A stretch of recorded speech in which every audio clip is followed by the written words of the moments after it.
Hello everyone, today I'll be explaining malarial life cycle. And malaria is caused by parasite but not mosquito. And yes, you heard it right, female Anopheles mosquito carries parasites within its salivary glands named as Plasmodium. There are several species of Plasmodium available in nature, but very few of them are responsible for causing malaria, and some of them which are important are Plasmodium vivax, Plasmodium falciparum, Plasmodium malaria and Plasmodium ovale. Now, कैसे होता है ये, कैसे circle maintain रहता है, communicable disease कैसे है, malaria जो है कम्युनिकेट कैसे होता है। तो अगर एक ह्यूमन को एक इन्फेक्टेड मस्कीटो अगर बाइट करती है तो ये ह्यूमन तो इन्फेक्ट हो गया। अब अगर कोई भी मस्कीटो आकर इस ह्यूमन को बाइट कर इसके जो पैथोजेनिक पैरासाइट्स हैं वो अपने अंदर इंजेस्ट करती है और किसी और ह्यूमन को जाके बाइट करेगी तो ये ह्यूमन भी इन्फेक्ट हो गया। अब नई कोई भी अनइन्फेक्टेड मस्कीटो आएगी और इस ह्यूमन को अगर बाइट करती है तो इसके अंदर तो पहले से पैथोजेनिक पैरासाइट्स प्रेजेंट है। अब ये पैथोजेनिक पैरासाइट्स इस मस्कीटो की बॉडी के अंदर इंजेस्ट हो जाएंगे।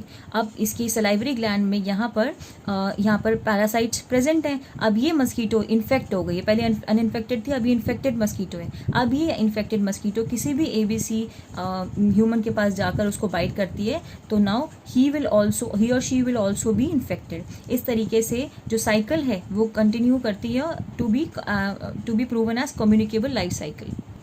जैसे कि मैंने आपको बताया, कोई भी अगर एक इन्फेक्टेड एनोफिलीज मस्कीटो आकर ह्यूमन बॉडी को बाइट करती है तो उसकी सलाइवरी ग्लैंड्स में प्रेजेंट होते हैं स्पोरोसाइट, दैट इज प्लाज्मोडियम पैरासाइट। अब ये जो स्पोरोसाइट्स हैं ये सलाइवरी ग्लैंड से मस्कीटो की बॉडी से जब बाइट करता है तो वो बॉडी के अंदर आते हैं। अब बॉडी के अंदर आने के बाद वो ब्लड के अंदर डिजॉल्व होते हैं। ब्लड के अंदर ट्रैवल करने के बाद वो जाते हैं हिपैटिक सेल्स में, मतलब लीवर के अंदर, लीवर फेज में आ जाते हैं। ये होता है, ये लीवर है। अब यहाँ पर हिपैटोसाइट्स प्रेजेंट हैं। इधर चलती है एसेक्सुअल साइकिल, ओके, जिसको हम शिज़ोगोनी भी बोल सकते हैं। अब ये वेरी करती है with respect to specific malarial species, that is plasmodium species. अब अगर पी फैल्सीपैरम और पी मलेरियल स्पीशीज है तो it will follow this, like sporozoite जैसे ही हेपाटोसाइट्स में आते हैं तो ये दो स्पोरोसाइट्स थे, अब ये अपने आप को मल्टीप्लाई करेंगे विद इन हेपाटोसाइट्स, और जैसे जैसे ये मल्टीप्लाई करते हैं sporozoites they will convert themselves into merozoite. इसको हम कहते हैं, इस पूरे सेल्यूलर जो ग्लोब्यूल है इसको हम कहते हैं शिजोंट। अब जैसे ही मीरोसाइट का जो नंबर है वो उस शिजोंट में इंक्रीज होता है, दिस शिजोंट बर्स्ट, ये जो हिपैटोसाइट थी ये बर्स्ट होती है और उसके बाद जितने भी मीरोसाइट्स थे वो बाहर निकल आते हैं हिपैटोसाइट से। आगे जाकर ये हमारे एरिथ्रोसाइटिक फेज के अंदर कन्वर्ट हो जाते हैं, वहाँ पे ये फॉरवर्ड होते हैं, खुद एरिथ्रोसाइटिक फेज के अंदर खुद को फॉरवर्ड करते हैं। Whereas on the other hand जो पी ओवेल एंड वाइवैक्स है ये दूसरा मैकेनिज्म फॉलो करते हैं with respect to liver phase. For example कि ये अपने आप को मल्टीप्लाई नहीं करते हैं because they undergo a dormant stage of 2 to 3 weeks, और ये फॉर्म करते हैं hypnozoites in place of merozoites.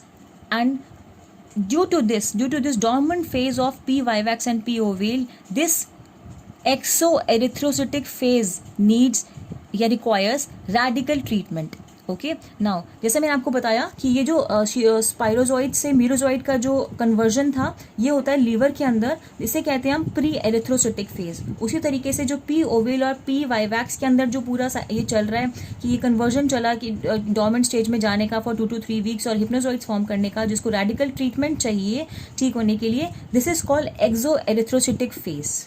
Now जैसे ही जो मीरोजॉइड्स हैं ये कन्वर्ट करते हैं खुद को आगे की तरफ, लीवर से आगे की तरफ ब्लड वेसल की तरफ आते हैं तो ये एंटर करते हैं एरिथ्रोसाइटिक फेज के अंदर। Erythrocytic means RBC। Now these merozoites convert themself into ring like structure and that is early trophozoites. These early trophozoites convert themselves into late trophozoites and further they are converted into merozoites. अब ये merozoites जो हैं ये cycle merozoite पे ख़त्म नहीं होती है, ये ऑन एंड ऑन एक दूसरे में कन्वर्ट होते रहते हैं। ये जो सर्कुलेटरी मूवमेंट है ये बहुत नंबर ऑफ टाइम्स रिपीट होती है। उसके बाद ये merozoites get expose to RBCs। जैसे ये मीरोजॉइड RBC के साथ लिंक होते हैं, यहाँ पर ये RBC से लिंक हो रहे हैं, they tends to rupture the RBC, ये आरबीसी को रप्चर कर देते हैं। अब यहाँ पर भी एक स्टार पॉइंट है कि ये बाइंडिंग है मीरोजोइट्स की आरबीसी के साथ, ये डिपेंड करती है कि किस तरीके की स्पीशीज है हमारी प्लाज्मोडियम की। अगर पी फैल्सीपेरम है तो ये हर तरीके के आरबीसी पे बाइंड होगी, अगर ओवेल है तो it will bind to old RBCs, and if it is P malaria it will bind to reticulocytes. Now ये जो आरबीसी के ऊपर मीरोजोइट्स का बाइंडिंग होती है जिसकी वजह से आरबीसी रप्चर होती है, दिस लीड्स टू कन्वर्जन और entry of these merozoites into sexual phase of parasitic form. Now अब ये सेक्सुअल फेज यहाँ तक ही लिमिटेड थी, यहाँ तक, और अब स्टार्ट होती है पैरासाइट की सेक्सुअल फेज, जिसके अंदर जो आपका पैरासाइट है दैट गेट्स कन्वर्टेड इनटू और it forms gametes, male and female gametes. Gametocytes is the procedure which will be followed from now on within RBC till it is in the blood vessel. अब ये तो थी human body की बात जो अभी तक मैंने आपको बताया है। ये ब्लड वेसल के अंदर गेमेटोगोनी जो प्रोड्यूस हुए हैं, गेमेटोसाइट प्रोसेस जो चल रहा था, यहाँ पर गेमीट्स प्रेजेंट हुए हैं। अब आगे क्या, कैसे ये जो इस ह्यूमन के अंदर जो प्रेजेंट पैथोजेनिक पैरासाइट्स हैं वो किसी और ह्यूमन में जाएंगे via any other mosquito. Now कोई भी नई mosquito, let's say mosquito B, अगर मस्कीटो बी आकर इस ह्यूमन को की बॉडी पर बाइट करती है तो इसकी ब्लड वेसल में प्रेजेंस गेमीट को वो अपने अंदर इंजेस्ट करेगी। अब आप देखें इस स्ट्रक्चर के अंदर देखें कि जब ये जो फ्लाई जो मस्कीटो है, जैसे इसने इसको बाइट किया तो ये इसके अंदर जो गेमीट्स है ब्लड वेसल के अंदर, ये दोनों इसने इंजेस्ट कर लिए हैं।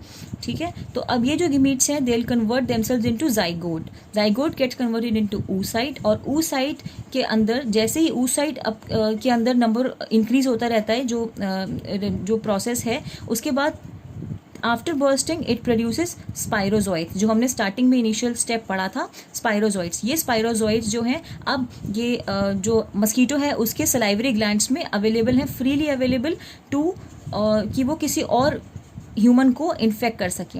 अब क्योंकि अब ये एक अनइन्फेक्टेड मस्कीटो हो गया, क्योंकि इसने किसी इन्फेक्टेड पेशेंट को बाइट करा है, तो अब ये